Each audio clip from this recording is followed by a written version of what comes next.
আসসালামু আলাইকুম। The intelligence investor YouTube চ্যানেলে আপনাদের সবাইকে স্বাগতম। আজকে ডিএসসির ইন্ডেক্স পরিবর্তন হয়েছে মাত্র 16 পয়েন্ট।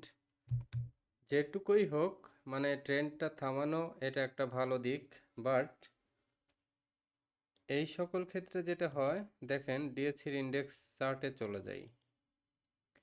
এই যে এখান থেকে একটা বড় রিভার্স ক্যান্ডেল দরকার ছিল, গ্রিন।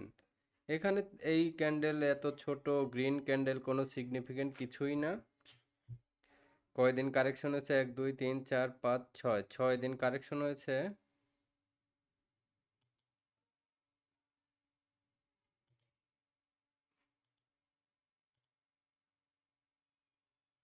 তো এই যে কারেকশনটা শেষ করার দিকে আসতে চাচ্ছে, বাট ফ্যাক্ট হলো এখানে শক্তি দিয়ে ট্রেড হলো না। বাট কিছু কিছু স্টকসে কিন্তু শক্তি পাচ্ছে, মোমেন্টাম তৈরি হচ্ছে। আমরা সেই স্টকসগুলোতেই চলে যাব। মোমেন্টাম স্টকসে যে আমাদের আজকে টপ 10 স্টকস, যে স্টকসগুলো আপনাদের এই যে শার্প ইন্ডাস্ট্রিজ দেখেন, আজকে যখন 3-4% রিকভার হয়েছে, এখান থেকে পড়ছে টানা, হঠাৎ করে আবার রিভার্সে ঘুরালো যখন, তখন কিন্তু আমি এখানে এই 50%, 5% যখন কভার দিছে, তখনই আমি একটা এন্ট্রি নিছি। যা হয় হবে, মানে ধরেন এখানে রিস্ক নিয়েছি, কোনো লজিক নাই, বাট রিস্ক নিয়েছি। এই ধরনের জায়গায় রিস্ক নিতে হয়। এই হলো শার্প ইন্ডাস্ট্রিজ। যেহেতু ভলিউম হয়েছিল ভালো, আজকের মার্কেট অনুযায়ী স্লো মার্কেটে ভালো ভলিউম হয়েছে।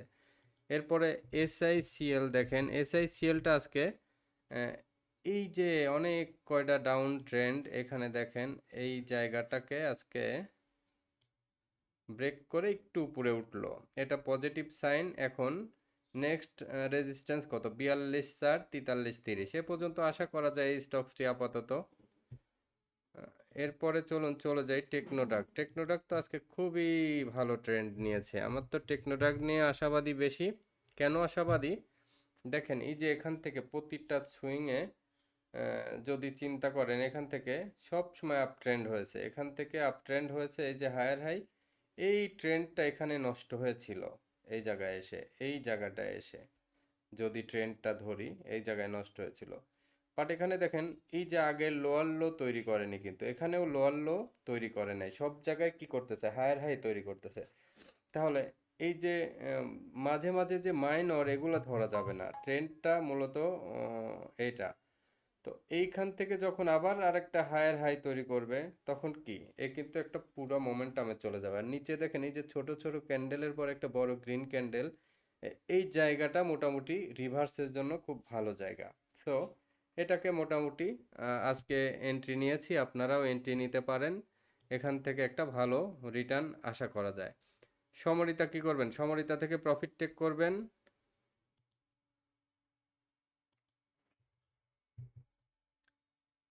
সমরিতাটা দেখেন এই যে এখানে টানা কয়দিন বাড়লো, আজকে একটু প্রফিট টেক করবেন, যেহেতু ভলিউম স্লো হয়ে আসতেছে।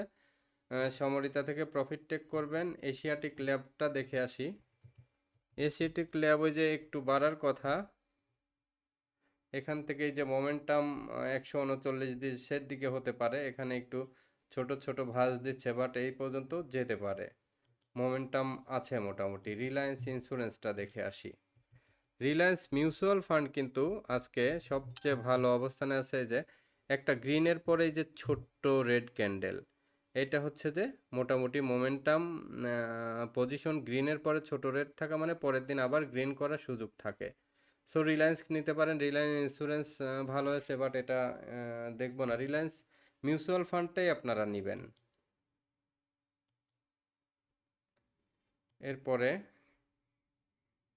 প্রিমিয়ার সিমেন্ট, এসআই পিএলসি, এনভয়টেক্স, এই কটা দেখবো।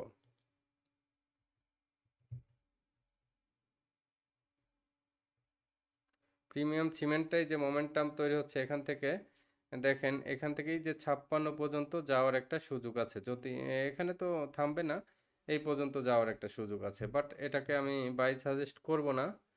এরপরে এসআই পিএলসি এনভয়টিক্স দেখে আসি। এসআই পিএলসি কি বলে? SIPLCটা আপনারা অবশ্যই প্রফিট টেক করে নেবেন, এইটা আর হোল্ড করেন না।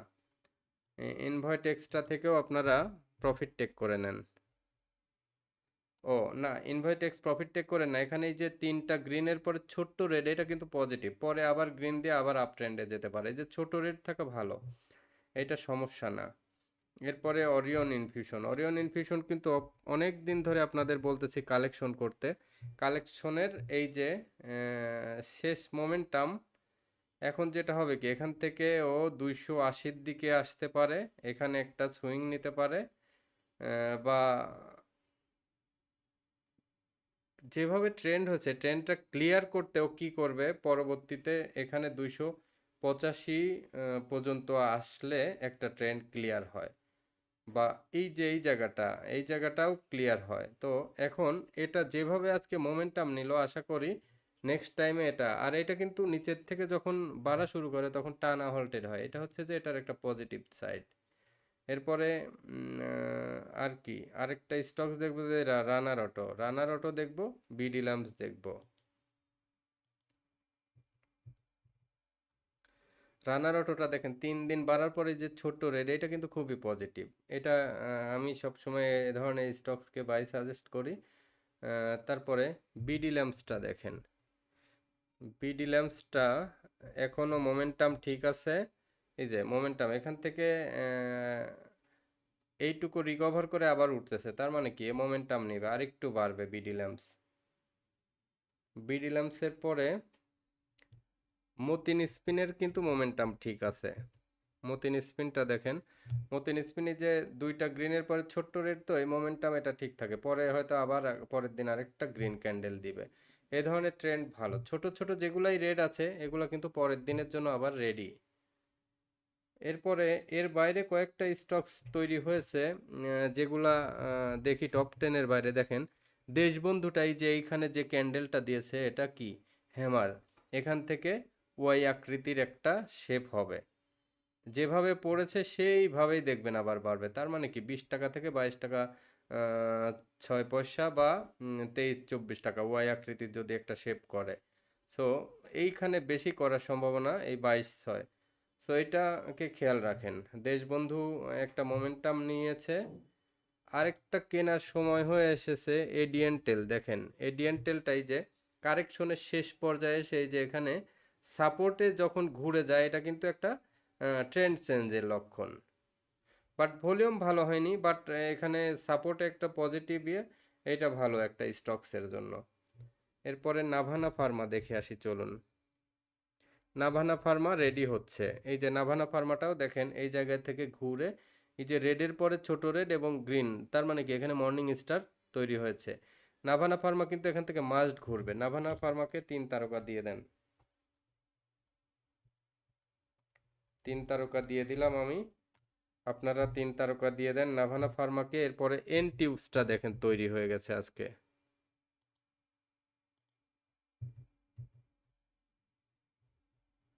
এন টিউবসটাই যে এখানে দেখেন এই 2টা ক্যান্ডেলকে কভার করে একটা বড় ক্যান্ডেল দিয়েছে, ও 70 টাকা পার হবে এবং আবার 77 টাকায় চলে যেতে পারে, যদি 70-90 পার হবে এখানে হওয়ার মতো, এই ছোট 2 টাকার গ্যাপ দিয়ে তো এটা আর প্রফিট নিয়ে নেবে না।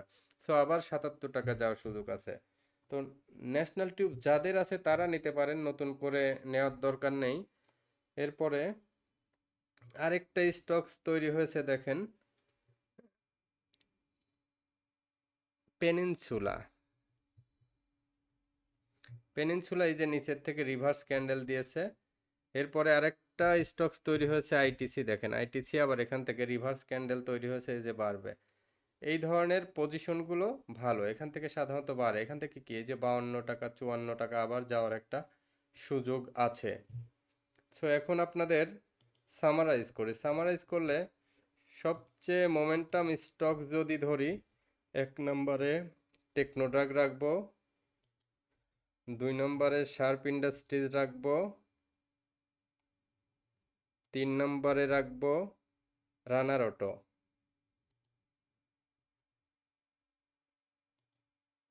4 নম্বরে রাখবো অরিয়ন ইনফিউশন, যদি এটা মোমেন্টাম না কিন্তু নিচ থেকে ঘুরতেছে এই জন্য এটাকে জায়গা দিলাম এই। আর 4 নম্বরে রাখবো নাভানা ফার্মা। 5 নাম্বার হয়ে গেল।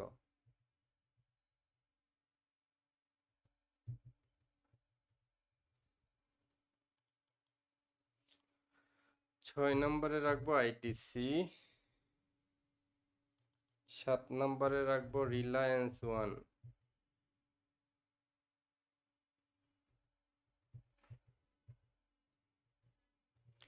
এর মধ্যে থেকেও আরো 3টা শর্ট করে দিই, মানে এইগুলা দেখেন যাদের কাছে আছে তারা হোল্ড করবেন, নতুন করে নিবেন। এর মধ্যে আপনাদের টেকনোডাক দিয়ে দিলাম, 2 নম্বরে দিয়ে দিলাম রিলায়েন্স, 3 নম্বরে দিয়ে দিলাম রানার অটো। এই তিনটাকে সবচেয়ে বেশি মোমেন্টাম স্টকস হিসেবে আপনাদের সাজেস্ট করে দিলাম। তাহলে ভিডিওটি যাদের ভালো লাগলো অবশ্যই চ্যানেলটি সাবস্ক্রাইব করবেন, লাইক কমেন্ট শেয়ার করবেন। আর যাদের কোর্স করা দরকার 01722022992 এই নাম্বারে যোগাযোগ করবেন, এবং পোর্টফোলিও ম্যানেজমেন্ট যারা করে নিতে চান তারাও এই হোয়াটসঅ্যাপ নাম্বারে যোগাযোগ করবেন। আজকের ভিডিও এ পর্যন্তই। যারা নতুন অতিথি এখনও চ্যানেলটি সাবস্ক্রাইব করেনি অবশ্যই চ্যানেলটি সাবস্ক্রাইব করে লাইক কমেন্ট শেয়ার করে সাথে থাকুন। আর এই যে আজকের মোমেন্টাম স্টকস এগুলা নিয়ে থাকুন। আল্লাহ হাফেজ।